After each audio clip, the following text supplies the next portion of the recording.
मंत्री माणिकराव कोकाटे यांचा विधानसभेतील रमी खेळतानाचा व्हिडिओ व्हायरल झाला आणि त्यानंतर राज्यभरातून ऑनलाईन जुगाराचे जे व्हिडिओ आहेत ते समोर आले। पुण्यामध्ये देखील एक असा धक्कादायक प्रकार घडलेला आहे। पुण्यातील एका 25 वर्षीय सलून व्यावसायिकाने ड्रीम 11च्या नावाखाली तब्बल 80 लाख रुपये गमावले आहे। इतकंच नाही तर या तरुणाला नंतर शेवटी त्याची सलूनची जी दुकान आहे ती देखील विकावी लागली। त्यानंतर हा तरुण एबीपी माझाच्या समोर आला आणि त्यांनी त्याचं वास्तव मांडलेलं आहे।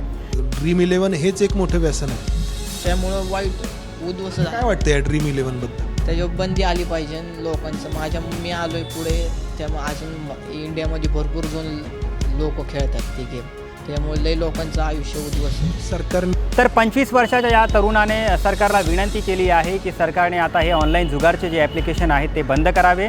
या ॲप्लिकेशनच्या माध्यमातून अनेकांचे संसार जे आहेत ते उद्ध्वस्त होत आहेत।